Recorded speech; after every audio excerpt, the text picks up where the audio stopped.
ఒకవేళ ఆ ధర్మాన్ని పాటిస్తూ నువ్వు దేని వల్లనైనా నీకు సంతోషం కలిగితే అప్పుడు నా బాధ్యత ప్రకారం నేను తప్పకుండా అది ఇవ్వడానికి ప్రయత్నిస్తాను. ఒక విషయం నువ్వు గుర్తుపెట్టుకో, ఒకవేళ జనాలకు కానీ తెలిసిందనుకో నువ్వు చదువుకుంటున్నావని, అప్పుడు నిన్ను చాలా ఇబ్బంది పెడతారు తల్లి. అమ్మా, ఇప్పుడు జరుగుతుందిగా, ఇంతకన్నా ఇంకేం చెడు జరుగుతుంది?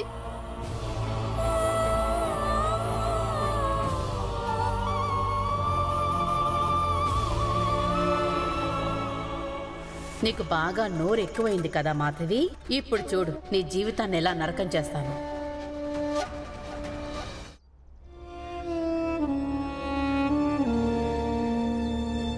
అయితే పుస్తకం తీసుకో. నేను కూడా నీకు ఇదే చెప్పాలనుకున్నానక్క. చదువుకుంటే మనసుకు ఊరటగా ఉంటుంది.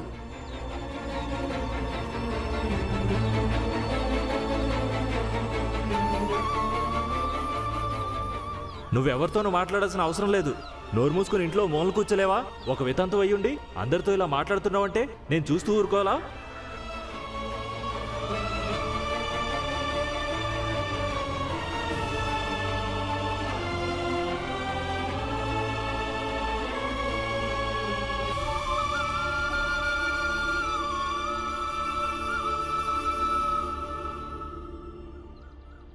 భీమ్రావ్,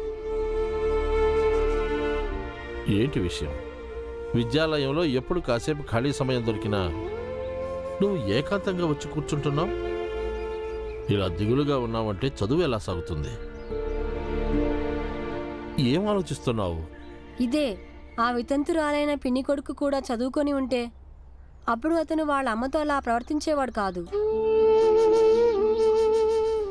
విద్యాలయాలు ఉన్నవి ఇందుకేగా, అందరూ చదువుకొని వాళ్ళ జీవితాన్ని సరిచేసుకోవాలని, ఇంకా వాళ్ళ జీవితాలు అంధకారం నుంచి బయటపడి వెలుగువైపు నడవాలని, ఇంకా వారికి జీవిత పరమార్థం తెలియాలని. అక్క విద్యాలయానికి అయితే వెళ్ళలేదు, కానీ ఆ పుస్తకాలను చదివితే, నేను చదివే పుస్తకాలు, అప్పుడు తన జీవితాన్ని మెరుగుపరుచుకోగలుగుతుంది.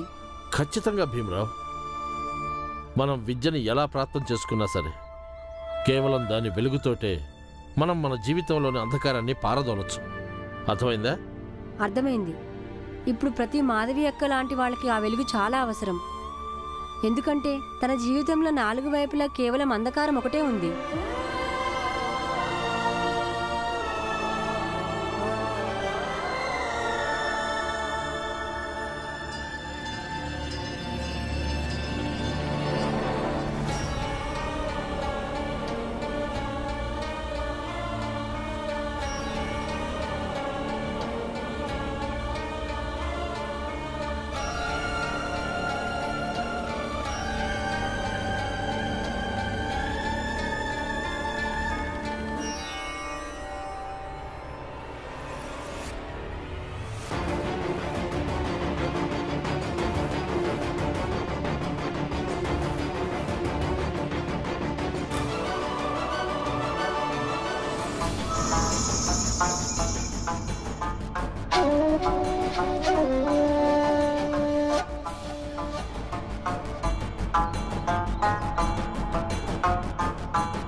బయటికి రండి, బయటికి రండి. అరే వినిపించడం లేదా? బయటికి రండి. ఏమైంది? మీరందరూ ఎలా వచ్చారేంటి? మాకు తెలిసింది, విధవరాలైన మీ కూతురు చదువుకోవాలని అనుకుంటుందంట. విధవరాళ్ళు కృష్ణారామ అనుకుంటూ వాళ్ళ జీవితాన్ని గడపాల్సి ఉంటుంది, అంతేగాని చదువుకుంటూ కాదు. అసలు ఈ చదువు అనేది మాయామంత్రం. మీరందరూ చూశారుగా, ఆ భీమరావుకి 4 ఆకులు చదివి 4 అక్షర ముక్కలు రాగానే వాడు మాతోటే వాదిస్తున్నాడు. ఇవాళ కాకపోతే రేపైనా నీ కూతురు ఈ చదువనే మాయ చేత ప్రభావితం అయిపోతుంది. అప్పుడు మన ఆచారాన్ని నమ్మకుండా ఎదురు తిరుగుతుంది. దీనివల్ల చాలా చెడు ప్రభావం పడుతుంది సమాజం పైన. జనాలు మన ఆచారాలన్నింటినీ వ్యతిరేకించడం మొదలు పెడతారు. అది ముఖ్యంగా ఆడవాళ్ళు, అమ్మాయిలు. ఈ వ్యతిరేకత సమాజానికి చాలా నష్టం చేస్తుంది. ఈ నష్టాన్ని ఎవరు పూడుస్తారు? నేను చెప్పేది వినండి సోదరులారా, నేను ఆ పుస్తకాన్ని కాల్ చేశాను. పుస్తకాన్ని కాల్ చేశాం. ఇక మీరు ఆందోళన పడకండి. తనకు నుంచి పుస్తకాలేమి చదవదు. అరే లేదు లేదు, వీళ్ళిద్దరూ అబద్ధం చెప్తున్నారు. మీరు లోపల వెతకండి, పుస్తకం దొరుకుతుంది.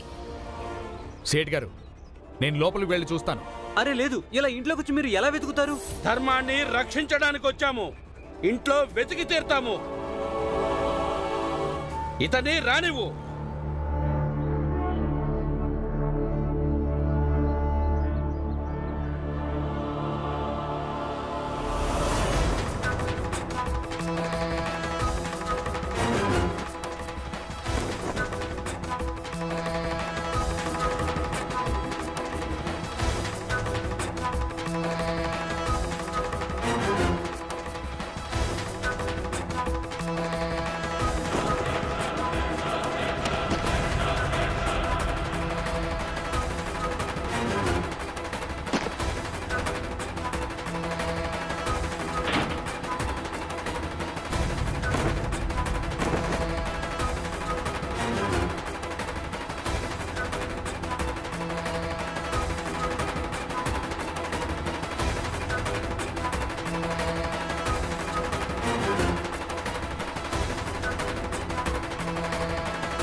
లేదు, నేను ఆ పుస్తకాన్ని ఇవ్వను.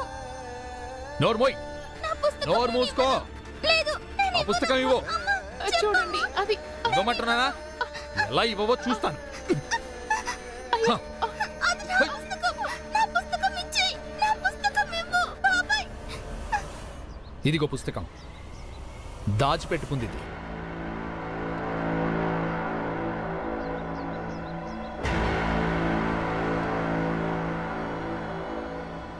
ఈ పుస్తకం ఎక్కడి నుంచి వచ్చింది? ఈ పుస్తకం ఎవరిచ్చారు? నా దగ్గర ముందు నుంచే ఉంది. అలాగా? సరే అయితే మేము నమ్ముతున్నాం ఈ పుస్తకం నీ దగ్గర ముందు నుంచి ఉందని. కానీ ఎక్కడి నుంచి వచ్చింది? ఎవరో తెచ్చిచ్చుంటారుగా.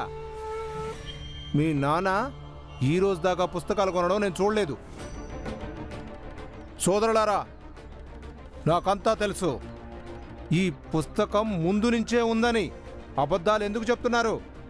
ఈమెకి పుస్తకం ఎవరు తెచ్చిచ్చారు? ఇదంతా ఓ భీమరావు గారు చేసిన పనే. భీమరావు ఇవ్వలేదు పుస్తకం. నా దగ్గర ముందు నుంచే ఉంది. అమ్మా చెప్పమ్మా వీళ్ళకి, పుస్తకం నా దగ్గర ముందు నుంచే ఉందని. ముందు నుంచే ఉంది. తను అప్పుడప్పుడు చదువుతుందంతే. అమ్మా, ఇదిగో తీసుకొని సేట్ గారు.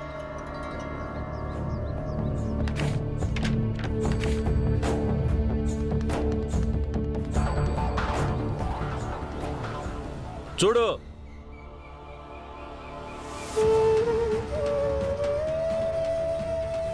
మీరు కూడా చూడండి. మీరందరూ చూడండి.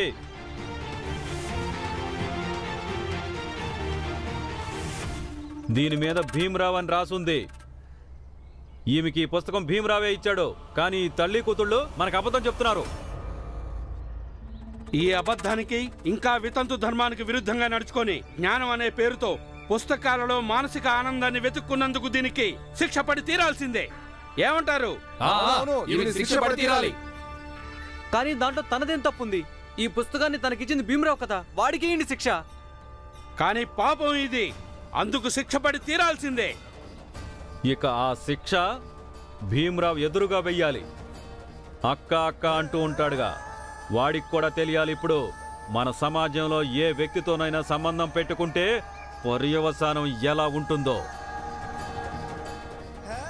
సేటు గారు చాలా బాగా చెప్పారు. మేము ఇప్పుడే వెళ్ళి ఆ భీమరావుని ఇక్కడ లాక్కొచ్చి పడేస్తాం. కానీ భీమరావు ఇప్పుడు విద్యాలయంలో ఉంటాడు. నాకు తెలుసు వాడు ఏ దారి గుండా వస్తాడో, ఏ వేళకు వస్తాడో. ఎత్తుకొచ్చేయండి వాడిని. సరే అయితే కొంతమంది ఇక్కడే సేటు గారి దగ్గర ఉండండి, ఇంకొంతమంది నాతో పాటు రండి. త్వరగా రండి. భీమరావుని ఏమి చెయ్యొద్దు. శిక్ష నాకు వేయండి. భీమరావుని ఏమి చెయ్యొద్దు. తన తప్పేమీ లేదు. సరే ఆనంద్, ఇది చెప్పు, కొత్త విద్యాలయంలో చదువు ఎలా ఉంది? బానే ఉంది గురుగారు, కానీ భీమ్కి ఎంత ఇష్టం ఉంటుందో అంత ఇష్టం నాకు ఉండదు. అయినా చదువుతున్నాను, ఎందుకంటే రేపు అందరు ఇలా అనకుండా అందరికీ చదువు గురించి ఉపదేశాలు ఇచ్చే భీమ్ వాళ్ళ సొంత అన్నయ్య చదువుకోలేదని.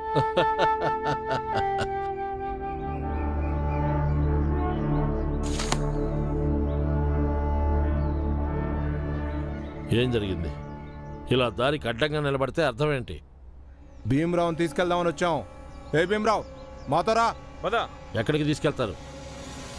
నేనుండగా మీరు వీడిని ఎక్కడికి తీసుకెళ్ళలేరు. అది చూద్దాం. మేము వీడిని తీసుకొని వెళ్తాం. మీరెలా ఆపుతారో మేము చూస్తాం. మీరేమంటారు?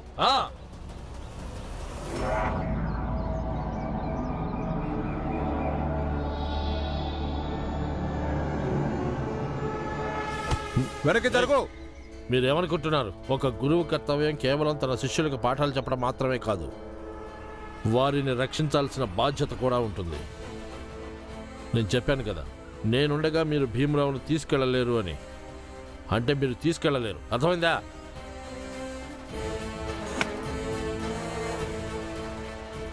మీరు గమ్మత్తుగా ఉన్నారు గురుగారు. సరే అయితే, కానీ భీమరావు, నువ్వు ఆ విధవరాలు మాధవికి పుస్తకం ఇచ్చి మరో పాపం చేశావు. పాపం దానికి శిక్ష ఇప్పుడు ఆ మాధవి అనుభవిస్తుంది, పైగా అది కూడా ఒంటరిగా. నువ్వెప్పుడు తనని అక్క అక్క అంటుంటావుగా. భలే తమ్ముడివిరా, మీ ఇద్దరిది భలే అక్కా తమ్ముళ్ళ అనుబంధం. ఇప్పుడు చూడు నువ్వు మేము ఆ మాధవిని ఏం చేస్తామో. ఆగండి. నేను మీ వెంట వస్తే అప్పుడు మాధవి అక్కని మీరెవ్వరు ఏం చెయ్యరుగా. భీమరావు, పరిస్థితిని అర్థం చేసుకోవడానికి ప్రయత్నించు.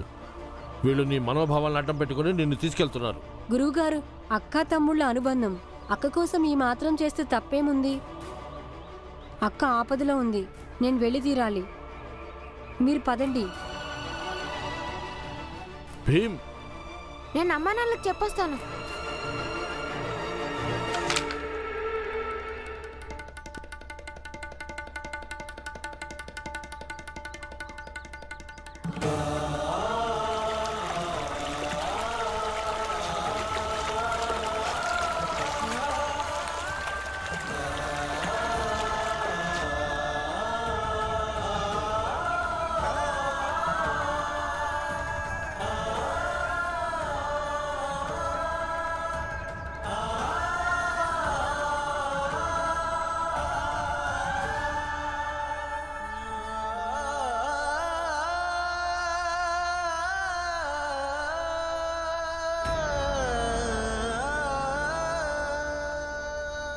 మా మాధవి అక్కని వదిలేయండి, వదిలేయండి. ఎలా వదులుతాము? నువ్వు ఇచ్చిన పుస్తకాలు చదువుకుంటూ ఇది తన మరణించిన భర్త దుఃఖాన్ని మర్చిపోయింది. దానివల్ల దీని వితంతు ధర్మానికి అవమానం జరిగింది. అందుకు దీనికి శిక్ష పడాల్సిందేగా. భర్త మరణించిన దుఃఖాన్ని మర్చిపోవడం తప్పైతే అసలు ఆ తప్పుకి కారణం నేను. ఎందుకంటే అక్కకి పుస్తకం ఇచ్చింది నేనే కాబట్టి. అంటే తప్పు నా వల్ల జరిగింది. నాతో మాట్లాడండి, ఇంకా నాకు శిక్ష వేయండి. దయచేసి మాధవి అక్కని వదిలేయండి. ఎలా వదులుతాం? శిక్ష పడాల్సిందే, నీకు కూడా, ఇంకా ఈ విధవ పిల్లకు కూడా. అప్పుడే నువ్వు ఇక ముందు మా విషయాల్లో వేలు పెట్టకుండా ఉంటావు. అలాగే ఇదిగో ఈ విధవరాలను చూస్తున్న ఈ లోకం ఇది అర్థం చేసుకుంటుంది. మా సాంప్రదాయాల మధ్యకి ఎవరొచ్చినా దాని పర్యవసానం ఎలా ఉంటుందో.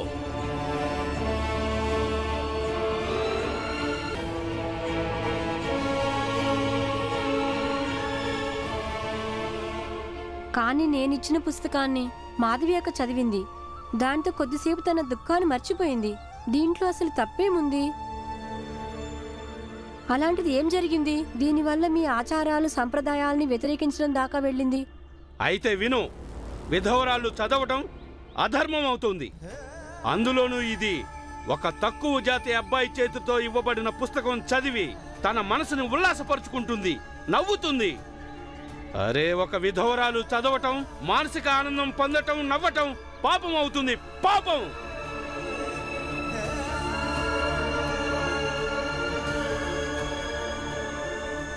విధవరాళ్ళు ఎప్పటికీ వాళ్ళ దుఃఖాన్ని మర్చిపోకూడదు. ఇక జీవన పర్యంతం వరకు తమ బాధల్ని గుర్తు చేసుకుంటూ ఏడుస్తూనే ఉండాల్సి ఉంటుంది. ఎందుకంటే ఇది ఆ విధాత విధించిన శిక్ష. కాబట్టి ఇది ఆ శిక్షని అనుభవించి తీరాల్సిందే. ఎందుకంటే ఇదే విధవరాలి ధర్మం.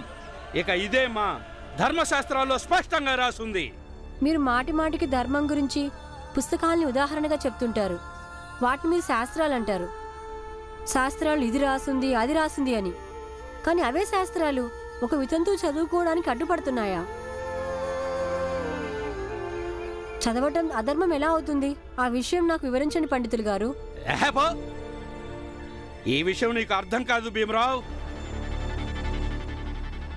ఈ శాస్త్రాలు మీ జాతి వాళ్ళు చదవటానికి రాయబడలేదు భీమరావు. ఈ శాస్త్రాలు దేవభాషలో రాయబడినాయి. వీటిని చదవటానికి అనుమతి కేవలం మా జాతికి మాత్రమే ఉంది, మీకు లేదు. ఈయన చెప్పింది ముమ్మాటికి నిజం. ఏమంటారు? ఇవి ధర్మ గ్రంథాలు. ఎవరైనా వాటిని ముట్టుకొని చదవాలంటే విశిష్ట కులంలో గాని లేదా విశిష్టమైన వంశంలో గాని జన్మించాల్సి ఉంటుంది. నీలాంటి తక్కువ జాతి మనుషులు వీటిని చదవకూడదు. అలాగే విధవరాళ్ళు కూడా.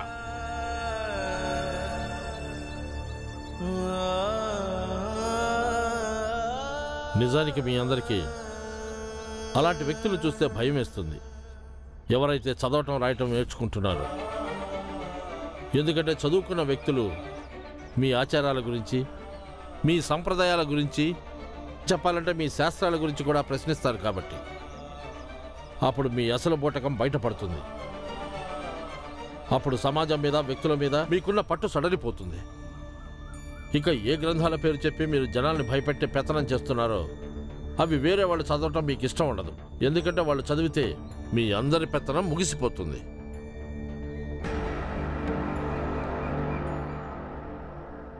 నేను చదువుకున్నా కూడా మిమ్మల్ని ఎవరిని ఏమి అనను, ఎలాంటి ప్రశ్నలు వేయను. కానీ చదువుకున్న తర్వాత ఏదైనా ఉద్యోగం దొరుకుతుందంట. నేను కూడా ఏదైనా ఉద్యోగం చేసుకుంటాను. నాకు ఇష్టం లేదు నేను మా అమ్మ నాన్నలకి భారంగా మారడం. ఇది భారం కాదు, ఇది విధి వేసిన శిక్ష. ఇంకా నీ తల్లిదండ్రుల దౌర్భాగ్యం. ఇది సమాజం యొక్క బాధ్యత. ఈ శిక్షని నియమబద్ధంగా అమలు చేయడం. విధిరాతను ఎవరూ మార్చలేరు భీమరావు. దీన్ని మార్చాలని ఆలోచించడం కూడా పాపమే. ఏ చదువు అండతో నువ్వు దీనిలో మార్పు తేవాలనుకుంటున్నావో ఆ చదువే పెద్ద అరిష్టం.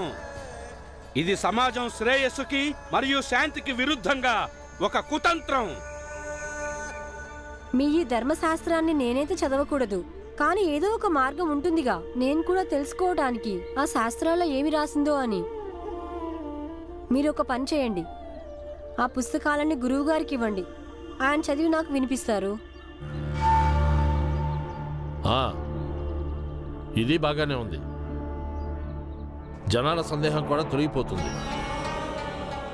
మేము అందరం తెలుసుకుంటాము మీరు చెప్పేదంతా అది మీ మనసులో భావం కాదని, అవి నిజంగానే పుస్తకాల్లో రాసున్నాయని. నేను ఇప్పుడే చూడాలనుకుంటున్నాను ఇవన్నీ ఎక్కడ రాసున్నాయో. నేను జీవితాంతం ఇలాగే బాధపడాలని.